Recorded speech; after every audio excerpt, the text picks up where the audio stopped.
Man, I've been sitting here trying to watch sports talk all day, and I can't even stomach it. I'm watching Mike Florio and Colin Coward and Shannon Sharp and Skip and everybody else, and they're all doing the same cornball thing. They're all talking about the sky is falling, fire everybody, the Walmart guys need to get together and get rid of everyone, including Hackett and Russ and George Peyton for signing off on Russ and how Pete Carroll sold us a dud and all this. And I'm like, yo, I've been sitting here talking to you guys about Aaron Rodgers and how long it took him to learn this specific system. But I got another example of a quarterback who was in one place for a long time and then he came to Denver of all places that a lot of people thought maybe he's washed, especially after his first 5 games, because after his first 5 games, like Russell Wilson and the Denver Broncos right now, he was sitting at 2-3, and he was a little older,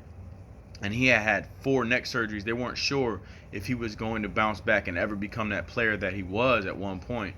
And he was losing these games bad. They weren't even like these games that we're having, where we're like in the games. And I mean, we're down 31-7, 31-11. It was just bad. We're getting demolished week in and week out.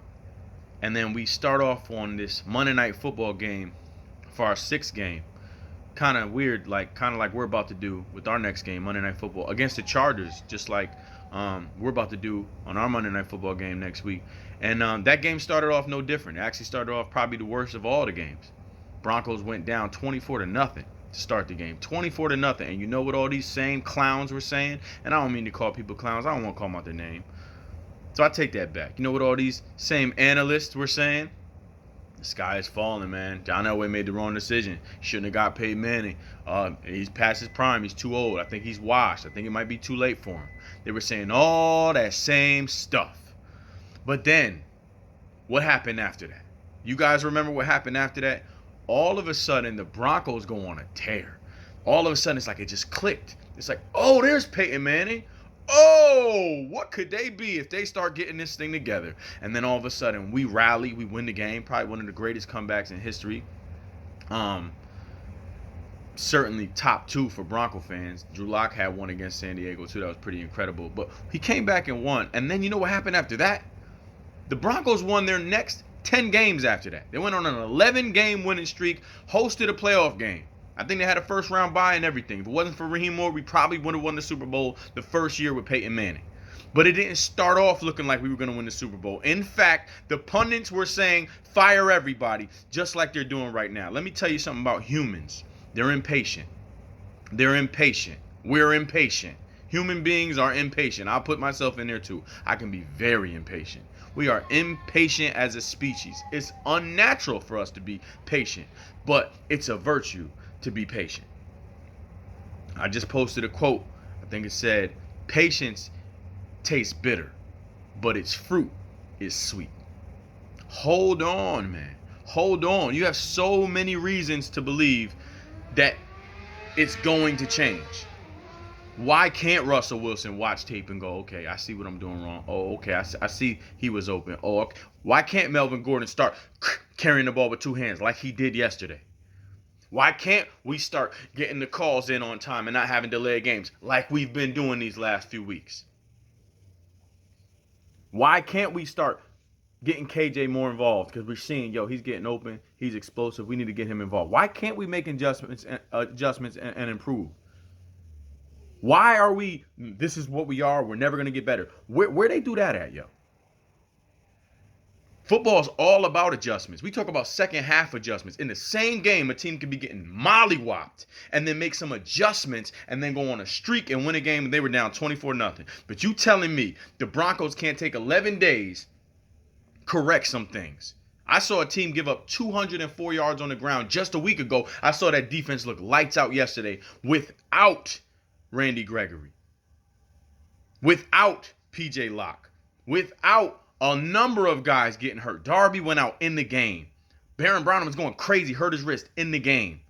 I saw a team say, we can play football. We might have got a little too high on ourselves. We're the best defense in the effing league. And we got humbled. We got hungry, though. And we wanted to remind ourselves and everyone else, no, our defense can ball, and we did it. Why can't our offense start correcting it? They were saying this stuff about the red zone a couple weeks ago. Everybody seems to forget what happened in the red zone just last week. What happened in the red zone? 2 touchdowns, 3 touchdowns. 3 out of 4 trips we scored. What are you talking about? We not, we can't improve. Yes, we can. Let them write us off. Don't write us off. We're us. Why are we going to write ourselves off? We know we're capable of changing. I can eat like crap for 3 weeks, and then I can say, you know what? I'm going to buckle down and get serious about this diet now, right? What are we supposed to do? Fire everybody after 5 weeks of being trash? And by the way, we're calling trash. We're being a little too loose with the word trash. The Denver Broncos could have won all 5 games. Am I lying? Were we not 1 play away in every game we lost? We're not getting mollywopped. What are y'all talking about? We're this close to being 5-0. We're also this close to being 0-5. So I want people to start giving Hackett some credit, yo. Everybody wants to criticize, he didn't do this. What about the 4th down conversion? He drew up a perfect play. Are we chasing perfection or are we chasing progress? Are we chasing the opportunity to make the playoffs? Don't tell me we're not improving. Look what you're specialized. My brand. They do have your brand. My brand. They don't have my brand. I have specialized. Y'all don't know that commercial. It's my favorite commercial of all time. Anyway, look what those specialized. If you look for the improvements, you'll see them. You'll see them. They're right there. Oh, he should have trusted Russ and put it in his hands. Okay, I'm going to put it in Russ' hands today. I would have preferred you said, Russ, run that thing or give it to Melvin and let him be the hero. That's what I would have did. He didn't make the perfect decision. Hindsight is 20/20 though. He had an open guy. He had 2 open guys on the low key. On the low ski, he might have could have thrown it to the dude on the left that he was looking at. He hesitated for whatever reason. Scared that the defender might make a play. I don't know. All I know is I'm not writing him off because he had a few bad weeks. He's been competitive in every game. So is the coach. So is the running back. So is the defense. The whole team has been competing every week. Every week. They're right there.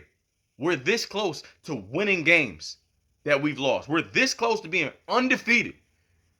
And ain't nobody running away with anything. The Colts beat the Chiefs, the team that we're calling a juggernaut. So we're like, why did we get beat by the Colts? The Chiefs got beat by the Colts. Anybody could get beat. This is the NFL. They all on scholarship. Those are NFL players. They hungry too. They don't want to lose. They went and got a quarterback. They traded some guys.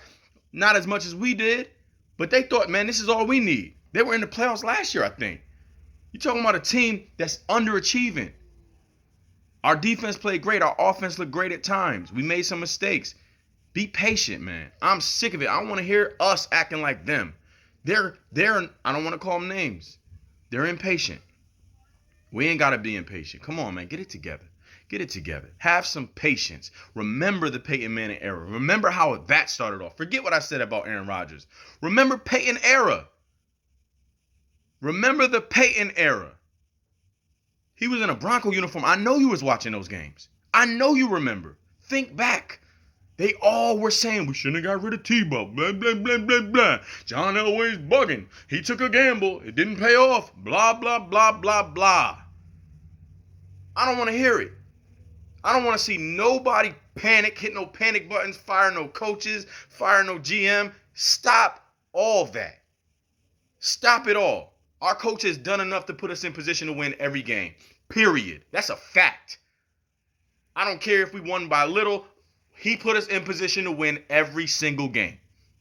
The players got to execute, and I'm going to give them some grace because they're learning a new system, because there's a lot of injuries, because there's a lot of reasons that they can make mistakes. They don't have to be perfect. I'm not holding them to a standard of perfection because God ain't holding me to a standard of perfection. Ain't nobody holding me to a standard of perfection. If they did, where would I be?